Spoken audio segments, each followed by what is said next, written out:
Arithmetic സീക്വൻസിലെ മറ്റൊരു ചോദ്യമാണ് problem number 7. ചോദ്യം ഇങ്ങനെയാണ്: the 8th term of an arithmetic sequence is 12 and its 12th term is 8. What is the algebraic expression of the sequence?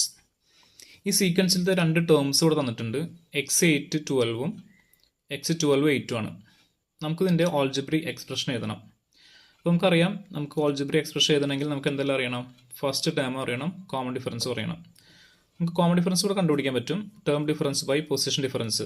രണ്ട് term വന്നിട്ടുണ്ട്, x8 12ഉം x12 8ഉം ആണ്. അപ്പം 8 - 12 by 12 - 8 -4/4 വരും, -1 വരും. അതല്ലെങ്കിൽ നമ്മൾ നേരത്തെ പറഞ്ഞിട്ടുണ്ട്, ഒരു സീക്വൻസിലത്തെ nth ടേം എമ്മും mth ടേം എന്നും ആകുമ്പോൾ കോമൺ ഡിഫറൻസ് എപ്പോഴും -1 ആണ് വരിക. നമ്മൾ നേരത്തെ പറഞ്ഞിട്ടുള്ള കാര്യമാണ്. ശരി, അപ്പം -1 നമുക്ക് എന്ത് കിട്ടി? കോമൺ ഡിഫറൻസ് കിട്ടി. ഇനി നമുക്കിനി ഫസ്റ്റ് ടേം കണ്ടുപിടിക്കാം. ഫസ്റ്റ് ടേം കണ്ടുപിടിക്കണമെങ്കിൽ നമുക്കിവിടെ രണ്ട് ടേം തന്നിട്ടുണ്ടല്ലോ, 8ഉം തന്നിട്ടുണ്ട്.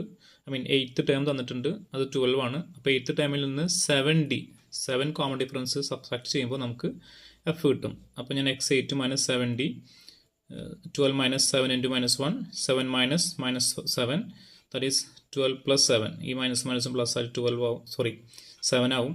12 + 7 19 ആണ്. ഫസ്റ്റ് ടേം 19 ആണ് വരിക. ഇനി ഇങ്ങനെ തന്നെ വേണമെന്നില്ല, നമുക്ക് x12ൽ നിന്ന് 11d കുറച്ചാലും നമുക്കിത് തന്നെ കിട്ടും. ഞാനിങ്ങനെ ചെയ്തെന്ന് മാത്രം.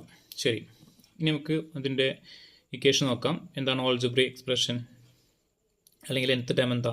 xn = dn + f - d.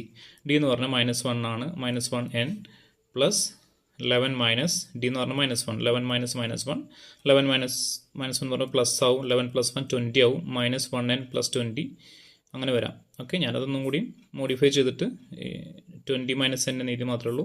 രണ്ടും ശരിയാണ്. -n + 20 എന്ന് എഴുതിയാലും ശരിയാണ്. വേണമെങ്കിൽ നമുക്ക് അതിനെ 20 - n എഴുതാമെന്ന് മാത്രം. ഇതാണ് ഇതിൻ്റെ ആൻസർ. Thank you.